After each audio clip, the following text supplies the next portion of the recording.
welcome back to the Geek Gospel. This is the Last of Us Season 2 finale spoiler discussion. And what I really want to do is just talk a little bit overall about my feelings of Season 2 as a whole. Now that all 7 episodes are in the can, we have seen them all. I do want to put up a spoiler warning just in case, but I don't think we're going to get too much into the spoilers per se. But I do want to have it up there just so nobody comes for my neck. So I'm going to put that up there, but let's talk about it. So the episode 7 season 2 finale just dropped. I just watched it. This is basically Ellie at the end of her journey, about to find Abby. We think um, her girlfriend Dina is hurt. Jesse is in the mix and kind of upset that they even came out here. Everything is coming to a head that we have seen. We are coming hot off of a flashback episode that was very, very strong with Joel and Ellie's relationship over the past few years that we did not see. Starting at episode 1 of season 2, we did not see their journey and why things might be a little troublesome with their relationship.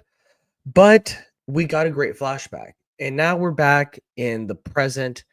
Abby is Ellie is through, going through treacherous waters, trying to get to what it seems to be like the pier in Seattle, where she has information that Abby might be there. And then she, and there's interactions with her and Jesse. Jesse basically finds out that Dina's pregnant, all this soapy drama.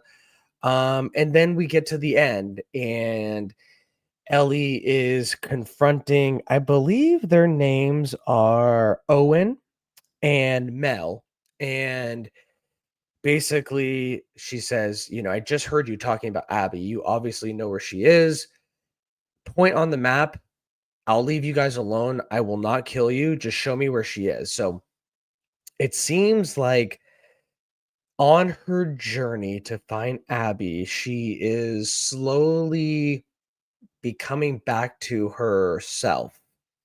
And what I mean by that is leading with heart instead of hate, because she's seen what that has done. She's seen what became Joel, her father figure. And so it seems like maybe she's telling the truth when she says, if you show me where she is, I will not kill you. Unfortunately, Owen is a dumbass and picks up his gun quickly. Ellie reacts, shoots him through the neck, and kills him. However, the bullet goes through him into Mel's artery right here. Then we see that Mel is actually pregnant. She asks Ellie to save her baby. Ellie doesn't know what to do, is prepared to take the knife, and then Mel dies, and she's not able to save the baby. And so maybe this is some kind of wake-up call to Ellie. And then she gets saved by Tommy and Jesse, or I guess gets caught in the act, however you want to put it. And they take her back to where Dina is, and then all hell breaks loose. And basically, there's some commotion. Jesse and Ellie just go straight through the door. Right when the door opens, Jesse gets shot in the face. And that is the end of our boy Jesse, played amazingly by young Mazzino. And we see it is Abby with a gun to Tommy's head. And Ellie comes out with her hands up, drops her gun. And basically, Abby says, I let you live. Like, what the hell? And screen goes blank, and we hear a gunfire. And then, after the screen comes back to picture, we see that this is now Abby's story. and we see Abby look out the window, and the big tale is that it's sunny. It's not the storm that we saw in the most recent episode, and that there's fields and things being built all in Seattle, and then it says day one. And so now this is day one for Abby, and this is now transition to Abby's story. And that's the episode. I would say this has been a pretty uneven season.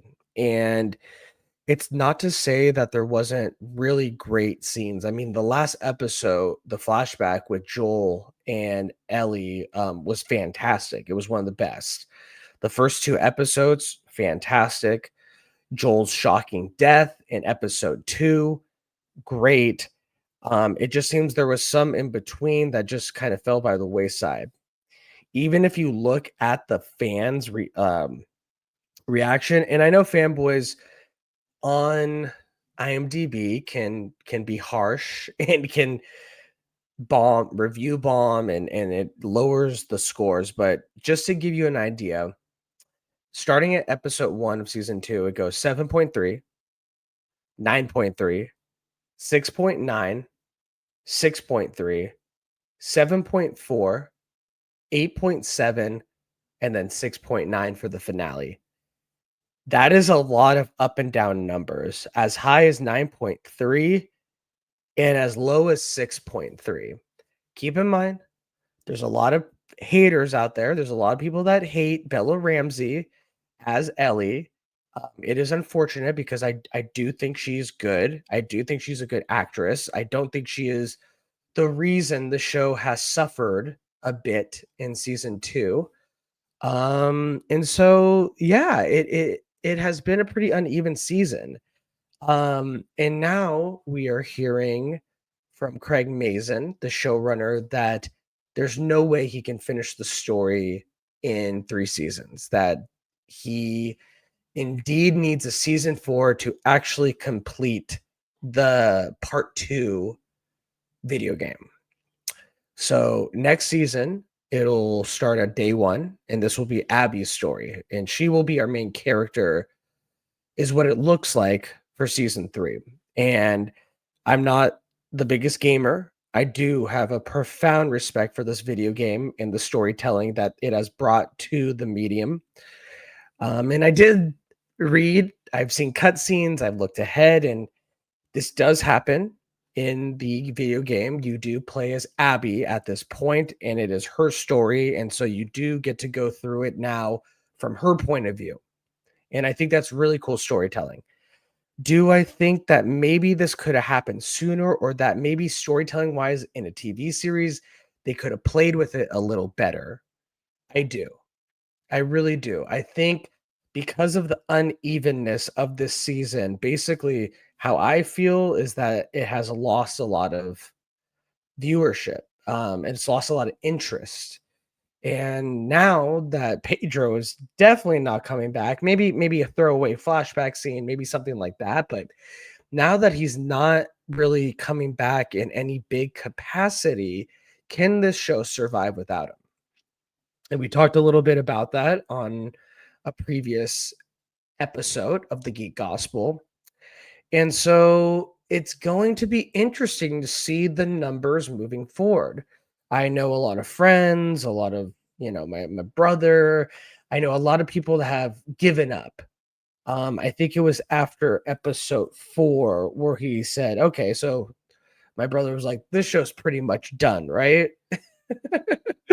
So it seems like the fan base might be losing some interest, which is unfortunate because I do think there is some great storytelling to be had here, especially with Jeffrey Wright and Caitlin Deaver's characters. I think there's a lot there. It seems like this might be a darker version of Joel and Ellie on like the opposite side of the same coin, which is really cool and really unique way to play with the storytelling.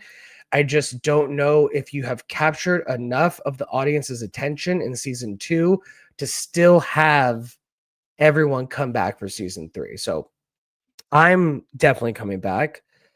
This is HBO. HBO doesn't miss. I just think when adapting a video game of this caliber, it's hard. It's hard to be faithful and at the same time be a great television series. As we've seen in the past, video game adaptations, whether it's TV or movies, have not always been the best. Actually, in only recent years has it been profitable, has it been enjoyable. So, season 1 took everyone by storm, and Pedro is a household name partly because of that and obviously Mandalorian and other things, but so yeah, I that's my overall feelings is that I think it's unfortunate that the season had some bumps in the road to get to like some of the juice of what make this show great, but I still think there is enough there at least for me to keep watching. So, I'm going to keep watching. I think it's very interesting. I think Caitlin Dever is a fantastic actress. I hope I'm saying her last name right. It's not Dever. I think it's Dever. Apple Cider Vinegar, Dope Sick. I mean, if you haven't seen her work, she is incredible. So I know she doesn't have the Mucels like Abby in the game, but she has the acting chops to do the character justice. And I think there's a lot you could do with her and with Jeffrey Wright. And so I will be definitely tuning in. But I want to hear what you guys think. Do you agree with me that this was an uneven season? That unfortunately, most the episodes without Pedro's Joel just didn't hit, that the storytelling didn't feel as compelling as it did in season 1? Or do you think this was great and Evan is an idiot and the people on IMDb are just butthurt? I don't know, but I'm going to keep watching. I hope you guys do too, because I think there's still some great story to tell. I think Neil Druckmann, the creator of the video game and producer on this, has a profound love for these characters and would not let them fail storytelling wise. So I think having him as that champion is really good, but who knows? I mean, are you feeling the same way? Do you feel that this just wasn't as strong and you're not really going to be there for season 3? Or is there enough to stick with it? Comment below. Let me know what you think. And yeah, so we'll see. We'll see. I mean, we got a whole summer. We got a lot of stuff. I'm seeing Lilo and Stitch tomorrow. I can't wait to Lilo and Stitch it. It's going to be a good time. But drop your comment below. I really am curious to see how you guys are all feeling about this. And maybe there is some redemption for the show. So drop a comment. Let me know what you think. And have a great rest of your Memorial Day weekend. Take care, guys. Bye bye.